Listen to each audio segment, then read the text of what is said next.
আসসালামু আলাইকুম। কি অবস্থা সবার? আজকে যাইতেছি বিশেষ এক জায়গায়। মানে এই যে এটা হচ্ছে আমার মনিটর। প্রায় 7-8 মাস যাবতই এটা নষ্ট হয়ে আছে। ঠিক করাতে যাব বইলে এখনও ঠিক করানো হয় নাই। আসলে সময় হয় না, সব মিলিয়ে দিলে একটা ব্যস্ততা। 6-7 মাসের মতো একটা সময় পিসি ছাড়া অন্যরকম একটা দিন যাইতেছিল। তো আজকে মূলত এটাই ঠিক করাইতে যাব, কিন্তু কথা হইতেছে মনিটরটা যে নিব আমি, বাইকে করে কিভাবে নেওয়া যায়। অবশ্য মহানগর পর্যন্ত, হাতির ঝিল ওই পর্যন্ত নিতে হবে বাইকে। তারপরে আমার সাথে যুক্ত হবে হলো মিথুন ভাই আমার সাথে যাবে।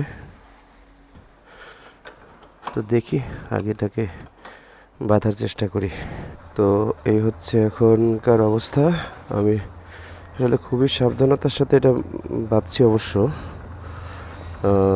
যাতে খুব বেশি একটা চাপ না লাগে, কারণ খুবই হালকা করে, টাইট খুব একটা করি নাই, কারণ যাতে এই প্যানেলটা যাতে কোনো ক্ষতিগ্রস্ত না হয়। তো ঠিক আছে, চলেন যাই।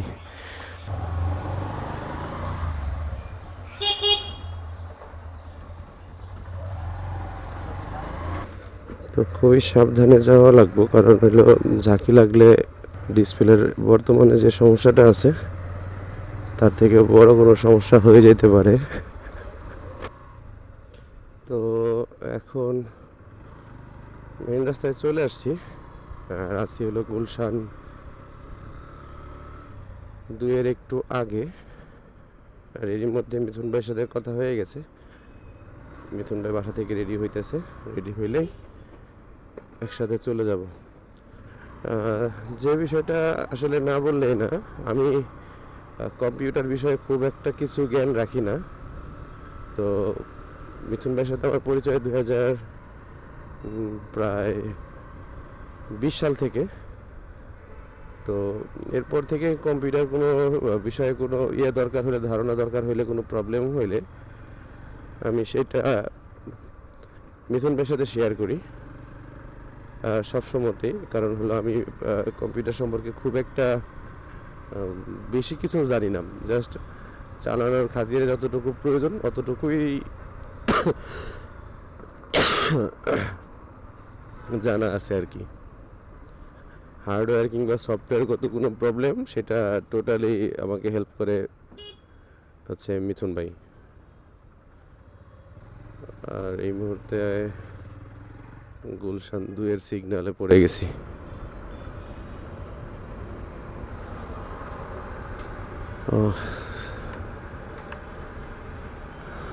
আমার দেখা মতে ঢাকা শহরের মধ্যে এই একটা সিগন্যাল যেখানে এই অটোমেটিক সিগন্যালটা হয়, এছাড়া আর কোনো জায়গাতেই আমি এইরকমভাবে সিগন্যাল ব্যবস্থা দেখি না। তো সিগন্যাল ছেড়ে দিছে, আমিও প্রায় গুলশান 1-এর কাছাকাছি আবার চলে আসছি। কিন্তু আজকে শনিবার, এই কারণে গুলশানের রাস্তায় সকাল 10টার সময়ও কোনো জ্যাম নাই। তা না হইলে এই টাইমে অন্যান্য দিনে যেটা অফিস আওয়ার চলে, সেই লেভেলের একটা জ্যাম পড়ে এখানে। তাই জ্যামটাও নাই বললেই চলে সকালে। অবশ্য আমার অফিস আছে, আমি লাঞ্চের পরে আজকে অফিসে যাব, কারণ হাতের এই কাজগুলো সারতে একটু টাইম লাগবে। আর যেহেতু আমার অফিসের কলিগ একজন অ্যাক্সিডেন্ট করছে, বাইক অ্যাক্সিডেন্ট, তো সুস্থ না হওয়া পর্যন্ত একটু চাপ থাকবে, এতটুকু স্বাভাবিক। তো প্যারা নাই, কোনো সমস্যাও নাই। দিন চলে যাবে, সময় চলে যাবে সময়ের গতিতে। জাস্ট একটু ম্যানেজ করে, একটু ব্যালেন্স করে চলতে পারলেই সব ঠিকঠাক। ঢাকা শহরের মানুষের অর্ধেক জীবন চলে যায় সিগন্যাল এবং জ্যামেই। যেই কথাটা বললাম যে ঢাকা শহরের মানুষের যারা মানে ঢাকা শহরে যারা বাস করে তাদের অর্ধেক জীবন চলে যায় এই জ্যাম এবং সিগন্যালে। এটা যারা নিয়মিত চলেন ঢাকাতে তারা এখানে দ্বিমত পোষণ করার মতো মনে হয় না কোনো অপশন আছে। আর দু একবার যেটাই জ্যাম ছাড়া পাওয়া যায় যতটুকুই, সেটা হচ্ছে আমাদের জন্য একদম টোটালি বোনাস। ওরে বাবা রে বাবা, মনিটরটা নিয়ে আমি খুব দুশ্চিন্তায় আজকে আমি। আচ্ছা, মোবাইলের ক্যামেরাটাকে একটুখানি অন করি।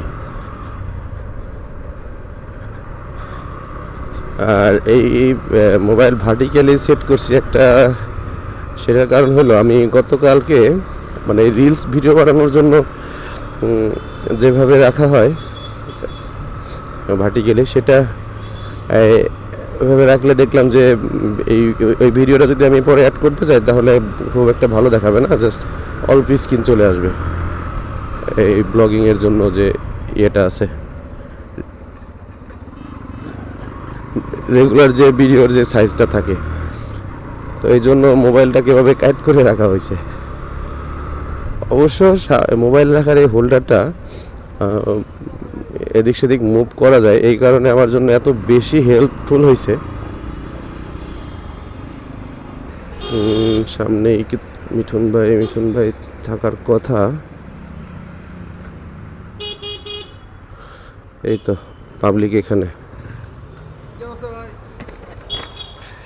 এই তো ভাই, আপনার ফোন দিলাম আবার ব্যাক করলাম। আমি তো ভয়ে ভয়ে আছি, মনে করেন যে যে বাঁধছি মাঝে মধ্যে ঝাঁকি লাগে তো রাস্তায়। প্যাকিং ভালো হয়েছে। মানে আপনি যদি সিঙ্গেলই যেতেন হ্যাঁ, প্যারা ছিল না। কোনো প্যারা ছিল না। এখন তো মনে করেন আবার আমি বমু ধরন মাঝখান দিয়ে আমি নেব। এখন তো আরও সেফ, কিন্তু ওই যে ভয়টা পাইছি হলো আপনার এই ইয়েতে যে ঝাঁকি টাকি লাগে না। হ্যাঁ হ্যাঁ, না ওটা কোনো সমস্যা না। তো মিথুন ভাইকে নিয়ে আমি এই মুহূর্তে চলে আসছি কারণ বাজারের এখানে।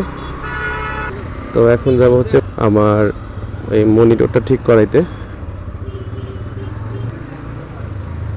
আসলে মনিটরটা ঠিক করা খুবই জরুরি একটা বিষয় হয়ে গেছে আমার জন্য।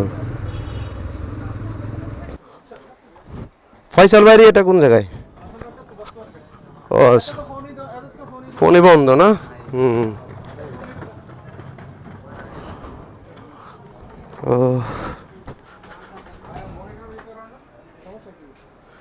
সমস্যা হলো ভাই, হঠাৎ করে রানিং অবস্থায় বন্ধ হয়ে গেছিল অনেকদিন আগে, 5-6 মাস হয়ে গেছে।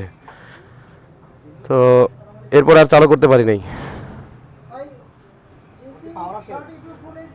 পাওয়ার ওই বন্ধ হয়ে গেছিল, পরে আমি আর দেখতে পারি না আর কি। ও, তাহলে তো আবার নেওয়ার সময় আবার একটু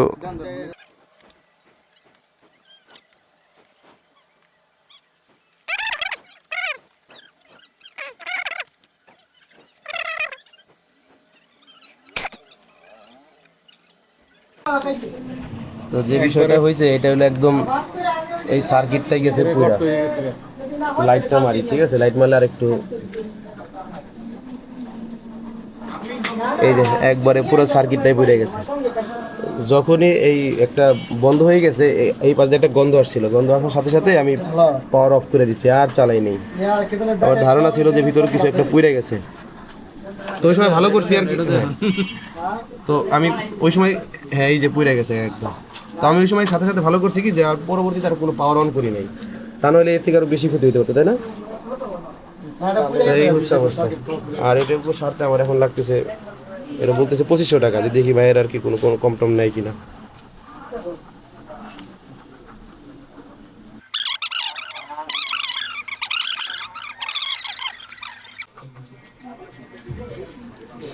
তো ভাইয়ের হচ্ছে কার্ড, তো মোটামুটি কমপ্লিট এখানে। আর সপ্তাহখানিকের মধ্যে কোনো প্রবলেম হলে ভাইয়া দেখা করতে বলছে, দেখি দেখা করলে কি হয় না হয়। হ্যাঁ ইনশাল্লাহ। তো দেখি চালাই দেখি আগে। এখন বের হয়ে এখান থেকে আগে নেন। তো মোটামুটি কাজ শেষ, আমারও মনিটর ঠিকঠাক, এখন থেকে মনিটরে কাজ করতে পারবো। মিথুন ভাইয়েরও গ্রাফিক্স কার্ডের কাজ ছিল, সেটাও করতে দিয়ে গেল, সেটা কয়েকদিন পরে দেবে, 2-3 দিন পরে। তো এখন যাব একদম সরাসরি হাতির ঝিল দিয়েই যাব, হাতির ঝিল দিয়ে গিয়ে মিথুন ভাইকে নামাই দিয়ে আমি বাসায় যাব, বাসায় গিয়ে গোসল টোসল করে তারপরে যাব অফিসে। তো সব কিছু শেষ করলাম, আর এই মিথুন ভাইকেও নামাই দিলাম, মিথুন ভাইয়ের বাসা এখানে।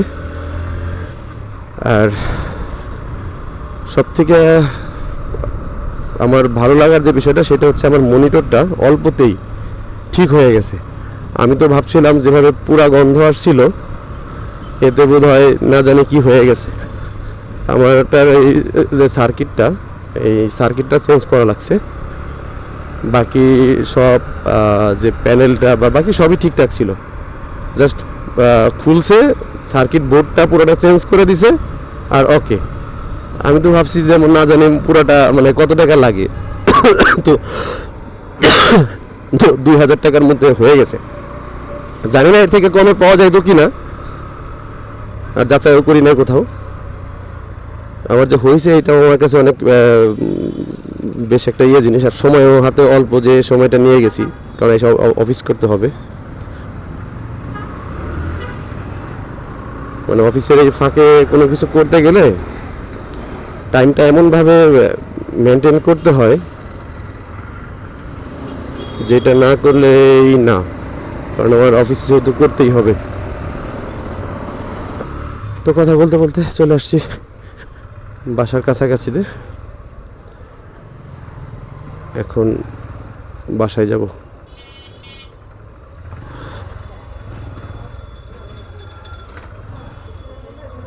শোনো মিষ্টি মেয়ের এক গল্প শোনায় গানে। তো এই মুহূর্তে এখন আছি বাসায়, মানে সব কাজ শেষ করে তারপরে বাসায় আসছি, কারণ সকালবেলা গোসল করে প্রথমত বাসায় ইয়াতে যাইনি। আচ্ছা, একটু আলো দেখাই। তো যে কারণে বাসায় এসে খুব ক্লান্ত হয়ে একটু রেস্ট নিলাম, রেস্ট নেওয়ার পরে এখন এই যে গোসল টোসল করে ফ্রেশ হয়ে এখন আবার যাব হলো অফিসে। আর সব কিছু মিলে ঝিলে আজকের কাজটা শেষ হয়েছে, যেটার কারণে আমার ভালো লাগতেছে। তো ভালো থাকবেন, সুস্থ থাকবেন, ধন্যবাদ, আসসালামু আলাইকুম।